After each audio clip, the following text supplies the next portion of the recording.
അസ്സലാമലൈക്കും. ഇപ്പൊ കൽബാണ് ശുദ്ധിയാവേണ്ടത്. കൽബ് ശുദ്ധിയായി കഴിഞ്ഞാൽ ബാക്കിയുള്ള സുന്നത്തൊക്കെ ഓട്ടോമാറ്റിക് മനുഷ്യന് വന്നു ചേരും. ഇങ്ങനെയാണ് മനസ്സിലാക്കേണ്ടത് വിഷയം. അതല്ലാതെ വെറുതെ ഉള്ള ഹദീസല്ലത്. കാരണം എന്തെന്ന് വെച്ച് കഴിഞ്ഞാല് ഹൃദയം എന്നുള്ള അവയവം, അതിന്റെ റോൾ എന്താണ് മനുഷ്യ ശരീരത്തിൽ എന്നുള്ളത് ചിന്തിച്ചു നോക്കുന്നവർക്ക് അതിൽ വലിയ പാടുണ്ട്. ഹൃദയം എന്നുള്ള സംഗതിയാണ് മനുഷ്യനിലേക്ക് എല്ലാ ഭാഗത്തേക്കും രക്തം എത്തിക്കുന്നത്. ഇപ്പൊ എന്തെങ്കിലും ഒരു കാര്യം ഹൃദയത്തിൽ എത്തിക്കഴിഞ്ഞു കഴിഞ്ഞാൽ ആ രക്തത്തിലൂടെ മനുഷ്യന്റെ എല്ലാ ഭാഗത്തേക്കും എന്താവും, ഇതെത്തും. എന്താവട്ടെ അതെത്തും. അപ്പൊ ഹൃദയത്തിലേക്ക് ഇട്ട് കൊടുത്താൽ മതി. ഇട്ട് കൊടുത്തു കഴിഞ്ഞു കഴിഞ്ഞാൽ ബാക്കിയുള്ള എല്ലാ കോശങ്ങളിലേക്കും അത് എത്തിച്ചോളും. ബാക്കിയുള്ള ഒരു ഭാഗത്തും ഇട്ട് കൊടുത്താലും അതങ്ങനെ സംഭവിക്കൂല. ഹൃദയത്തിലേക്ക് ഫോക്കസ് ചെയ്യേണ്ട ദിക്ർ ഹൃദയത്തിലേക്ക് ഫോക്കസ് ചെയ്ത് കഴിഞ്ഞു കഴിഞ്ഞാൽ ആ ദിക്ർ ഹൃദയം എല്ലാ ഭാഗത്തേക്കും എത്തിച്ചോളും. റസൂലുള്ളാഹിന്റെ ഹദീസിൽ ഈ വിഷയം കൂടി ഊന്നി പറയുന്നുണ്ട്. അതിലുള്ള മത്ലബ്, ആന്തരികമായ വശം നമ്മൾ മനസ്സിലാക്കും. റസൂലുള്ളാഹിന്റെ മറ്റൊരു ഹദീസിൽ പറയുന്നുണ്ട്, രക്തം സഞ്ചരിക്കുന്ന എല്ലാ സ്ഥലത്തും ശൈത്താൻ സഞ്ചരിക്കും. ഇപ്പൊ ശൈത്താൻ സഞ്ചരിക്കുന്ന ഇതിലൂടെയാണ് രക്തം സഞ്ചരിക്കുന്ന എല്ലാ സ്ഥാനത്തും. രക്തം സഞ്ചരിക്കാത്ത ഏത് ഭാഗമാണ് മനുഷ്യനിലുള്ളത്? എല്ലാ ഭാഗങ്ങളിലും രക്തം സഞ്ചരിക്കുന്നുണ്ട്. ഇപ്പൊ എല്ലാ പോയിന്റിലും ശൈത്താൻ ചെന്ന് നിൽക്കും. മനുഷ്യനിൽ എവിടെയും ശൈത്താൻ ഉണ്ടാവാം. ഇപ്പൊ ശൈത്താനെ മനുഷ്യനിൽ നിന്നും പുറത്താക്കാൻ എന്താ ചെയ്യേണ്ടത്? ഏലസ് കെട്ടലോ മന്ത്രം ചൊല്ലലോ അല്ല, ആ രക്തം ശുദ്ധീകരിക്കണം. രക്തം ശുദ്ധീകരിക്കുന്നത് എങ്ങനെയാണ്? നമ്മൾ ബാഹ്യമായ രീതിയിൽ രക്തശുദ്ധീകരണം എന്ന് പറഞ്ഞു കഴിഞ്ഞാൽ ഉള്ള രക്തശുദ്ധീകരണം, മെഡിക്കൽ ഫീൽഡിലുള്ള രക്തശുദ്ധീകരണം അതല്ലല്ലോ ഇതുകൊണ്ടുള്ള ഉദ്ദേശം. രക്തശുദ്ധിയാവേണ്ടത് ഈ ശൈത്താനിൽ നിന്നാണ്. ശൈത്താൻ മനുഷ്യനിൽ നിന്നും പോയി കഴിഞ്ഞാൽ അതിൻ്റെതായ ബുദ്ധിമുട്ടുകളിൽ നിന്നും മനുഷ്യൻ രക്ഷപ്പെടാൻ പറ്റും. മറ്റൊരു ഹദീസിൽ പറയുന്നുണ്ട്, മനുഷ്യനില് ശൈത്താന്റെ സാന്നിധ്യം ഇല്ലായിരുന്നുവെങ്കിൽ, അവന്റെ രക്തത്തിൽ ശൈത്താന്റെ സാന്നിധ്യം ഇല്ലായിരുന്നുവെങ്കിൽ അവന് ആകാശലോകങ്ങളിലുള്ള കാഴ്ചകൾ കാണാൻ സാധിക്കുമായിരുന്നു എന്നുള്ളത്. അപ്പൊ അതിനും മറ എന്താണ്? ശൈത്താന്റെ സാന്നിധ്യമാണ്. അപ്പൊ നമുക്ക് ഒഴിവാക്കേണ്ടത് ശൈത്താനെയാണ്.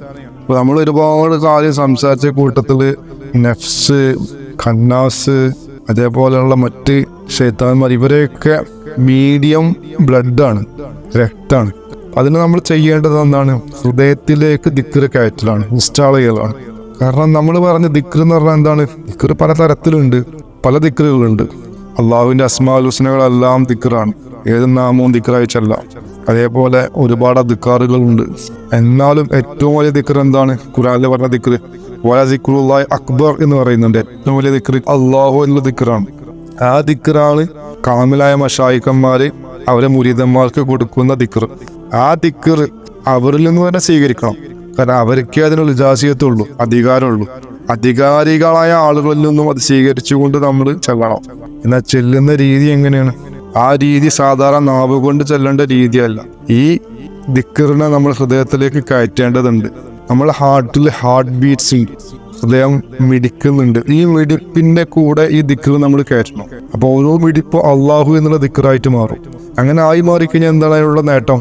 ഈ ഹൃദയം ഒരിക്കലും നിൽക്കുന്നില്ല, മരണം വരെ അത് ചലിച്ചുകൊണ്ടിരിക്കും, അത് മിടിച്ചുകൊണ്ടിരിക്കും. ആ മിടിപ്പിന്റെ കൂടെ ഒക്കെ അള്ളാഹു അള്ളാഹു എന്നുള്ള ദിക്ർ റിപ്പീറ്റ് ആയിക്കൊണ്ടിരിക്കും. ഒരു മിനിറ്റിൽ ഏകദേശം 70 വട്ടം ആവറേജ് അത് മിടിച്ചുകൊണ്ടിരിക്കും. 70 വട്ടം കൽബ് അള്ളാഹു എന്ന് പറയും. അപ്പൊ ഈ ഓരോ അള്ളാഹു എന്ന് പറയുമ്പോഴും രക്തം മുന്നോട്ട് ഇങ്ങനെ തള്ളിക്കൊണ്ടിരിക്കുകയാണ്. ആ രക്തത്തിലുള്ള അള്ളാഹു എന്നുള്ള നാമം എന്തായി പോവും? ഇങ്ങനെ പമ്പ് ചെയ്തുകൊണ്ടിരിക്കും. അപ്പൊ അള്ളാഹു എന്നുള്ള നാമം എന്താണ്? ഖുർആനിൽ പറഞ്ഞത് അള്ളാഹു നൂറു സമാവാതി വൽ അർള് എന്ന് പറയുമ്പോൾ ആകാശഭൂമികളുടെ പ്രകാശമാണ് അള്ളാഹു എന്ന് പറയുമ്പോൾ ഈ നാമം ഏറ്റവും വലിയ പ്രകാശമാണ്, നൂറാണ്. ആ നൂറാണ് ഈ പമ്പ് ചെയ്തുകൊണ്ടിരിക്കുന്നത്. അപ്പൊ ആ നൂറ് രക്തത്തിലൂടെ മനുഷ്യന്റെ എല്ലാ കോശങ്ങളിലേക്കും എത്തിച്ചേരും. ഈ നൂറ് എത്തുന്ന ഭാഗത്തുനിന്നൊക്കെ ആര് പിൻവാങ്ങും? ശൈത്താൻ പിൻവാങ്ങും. പതുക്കെ പതുക്കെ പിൻവാങ്ങും. കാരണം ആദ്യമൊക്കെ അവനൊന്ന് ജസ്റ്റ് പിടിച്ചു നിൽക്കാൻ വേണ്ടി നോക്കും, പക്ഷെ സാധിക്കൂല. കാരണം ഇവിടെ വരുന്ന നൂറ് എന്തിൻ്റെ നൂറാണ്? അള്ളാഹു എന്ന നാമത്തിന്റെ നൂറാണ്. അള്ളാഹു എന്നുള്ള നാമത്തിന്റെ നൂറ് ഒന്നിലേക്ക് വന്നു കഴിഞ്ഞു കഴിഞ്ഞാൽ അതിന്റെ മുമ്പിൽ വേറെ ഒന്നും നിലനിൽക്കൂല. എല്ലാ ശൈത്താനും പിൻവാങ്ങേണ്ടി വരും.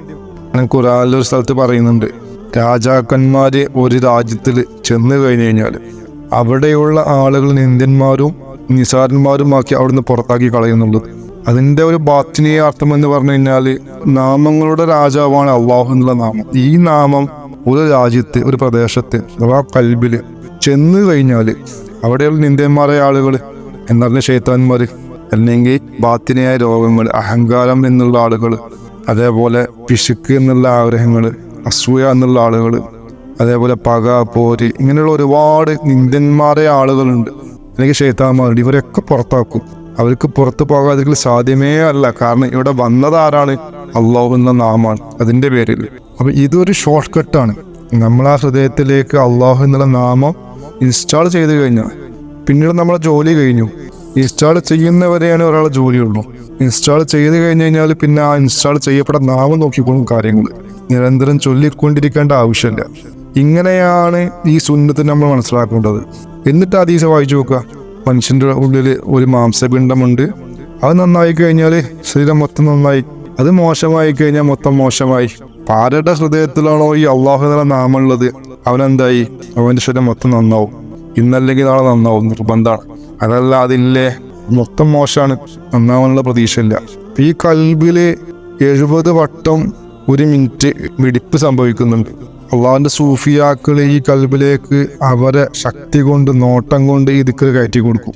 അങ്ങനെ കയറ്റി കൊടുക്കാൻ കഴിവുള്ളവനാണ് കാമിലായ മുർഷിദ്. അതാണ് ഖുർആനിൽ പറഞ്ഞ അടയാളം.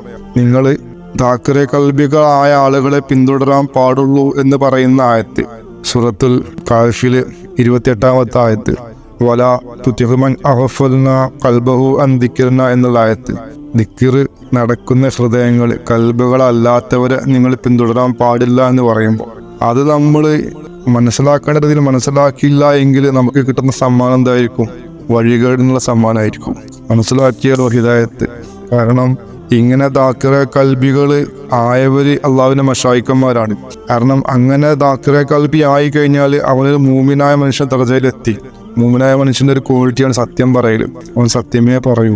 അത്തരം ആളിന്റെ ഒരു തർബിയത്ത് കിട്ടിക്കഴിഞ്ഞാൽ, അല്ലെങ്കിൽ അദ്ദേഹത്തിന്റെ പദങ്ങള്, സംസാരങ്ങള് ശ്രവിച്ചുകൊണ്ട് നിൽക്കുന്ന ആളുകൾക്ക് കിട്ടുന്നത് 100 മാത്രമാണ്.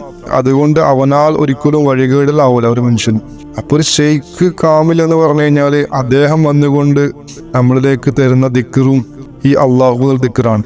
നമ്മുടെ ഹൃദയത്തിലേക്ക് അദ്ദേഹത്തിന്റെ നോട്ടം കൊണ്ട് നമ്മളെ ഹൃദയം അള്ളാഹുവിന്റെ ദിക്റിൽ മുഴുകി തുടങ്ങിപ്പിക്കും. നിങ്ങൾക്ക് ഹാസിലായി കഴിഞ്ഞാൽ നിങ്ങൾക്കും ഉറപ്പിക്കാം, ഈ ഷെയ്ഖ് ചില്ലറക്കാരനല്ല, ഇതെന്താണ് മുറബിയായ ഷെയ്ഖ് തന്നെയാണ്, അല്ലെങ്കിൽ കാമിലായ ഷെയ്ഖ് തന്നെയാണ് എന്നുള്ളത് ഉറപ്പിക്കാൻ പറ്റും. അത് ചെയ്തു തരാത്ത ഷെയ്ഖിനെ ഒരിക്കലും നിങ്ങൾക്ക് വിശ്വസിക്കാൻ സാധ്യമല്ല, വിശ്വസിക്കാൻ പാടില്ല. കാരണം അള്ളാഹുവിന്റെ ഹുക്കുമിനെതിരായി തീരും. ഇത് ഷെയ്ഖാവട്ടെ ആരാവട്ടെ. ഇതാണ് ദീനിൽ നിങ്ങൾ ആരെ പിന്തുടരണം എന്നുള്ള വിഷയത്തിൽ നമുക്ക് മനസ്സിലാക്കേണ്ട ഏറ്റവും ഇമ്പോർട്ടൻ്റ് ആയ ഘടകം. ഹിദായത്തിന്റെ മാർഗത്തിലേക്ക് സൂക്ഷ്മമായിട്ട് നമ്മൾ ചേരണം. അല്ലാതെ നമ്മൾ എന്ത് ചെയ്യാൻ പാടില്ല?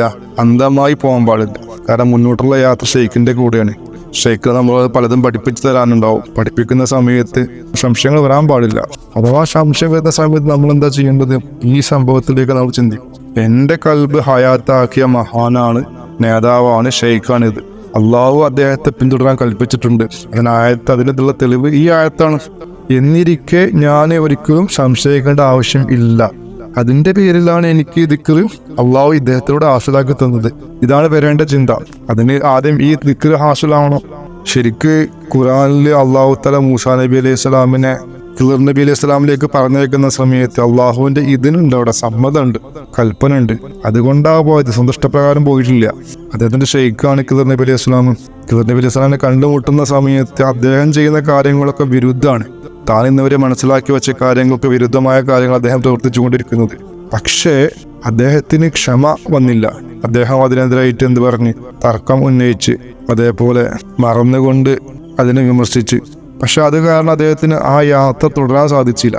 പക്ഷെ അദ്ദേഹം ഓർക്കണമായിരുന്നു, അള്ളാഹു തആലയുടെ സമ്മതം കൊണ്ടാണ് ഞാൻ മുന്നോട്ട് പോകുന്നത്, എൻ്റെ ഷെയ്ഖിനെ പിടിച്ചിരിക്കുന്നത് ചിന്തിക്കണമായിരുന്നു. അതേപോലെ നമുക്ക് ഈ മാർഗത്തിൽ നമ്മുടെ സ്വന്തം ഇഷ്ടപ്രകാരം പോകേണ്ട ഒരു മാർഗം അല്ല തസൂഫ്. നമുക്കും വേണം, ഇതിന് സമ്മതം വേണം.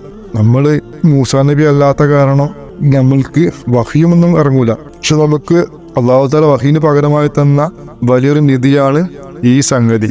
അതാണ് ദിക്റെ കൽബ് എന്നുള്ളത്. ആ ദിക്റെ കൽബിന്റെ സമ്മതം നമുക്ക് വേണം. നമ്മൾ ഏത് ഷെയ്ഖിനെ കണ്ടുമുട്ടിയാൽ ആവശ്യപ്പെടേണ്ട കാര്യം എന്താണ്? ഇങ്ങനൊരു ഇൽമു ഞങ്ങൾക്ക് അറിയിക്കപ്പെട്ടിട്ടുണ്ട്, ഖുർആനിലുണ്ട്, ഹദീസിലുണ്ട്.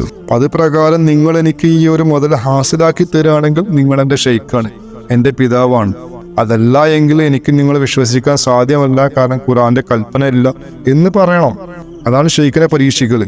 ഒരേ ഒരു വട്ടം ഷെയ്ഖിനെ പരീക്ഷിക്കാൻ പറ്റുള്ളൂ, അത് ആദ്യ ഈ ഘട്ടത്തിൽ മാത്രമാണ്. പിന്നീട് ഷെയ്ഖിനെ പരീക്ഷിക്കാൻ പാടില്ല. ഷെയ്ഖാണ് പിന്നെ ബാക്കിയെല്ലാം. അള്ളാഹു നിങ്ങളോട് പറയും.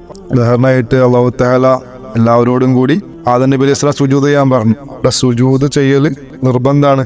കാരണം അള്ളാഹുവിന്റെ കൽപ്പനയാണ്. ആദമിനെ എല്ലാ കാര്യങ്ങളും സറണ്ടർ ചെയ്യാൻ വേണ്ടിയുള്ള കൽപ്പനയാണ്. അതേപോലെ ഷെയ്ഖിന് സറണ്ടർ ചെയ്യാൻ വേണ്ടിയ കൽപ്പനയാണ്. ഷെയ്ഖ് നിങ്ങൾക്ക് ഇത് ഹാസിലാക്കി തന്നാൽ, ഹാസിലാക്കി തന്നില്ലെങ്കിൽ നിങ്ങൾ സുജൂദ് ചെയ്യുന്നത് ഒരു ഇബ്ലീസിന്റെ മുമ്പിലാണ്, അള്ളാഹുവിന്റെ മുമ്പിലല്ല. ഹാസിലാക്കിയ ഷെയ്ഖിന്റെ മുമ്പിലാണെങ്കിൽ അള്ളാഹുവിനാണ് സുജൂദ് പോകുന്നത്.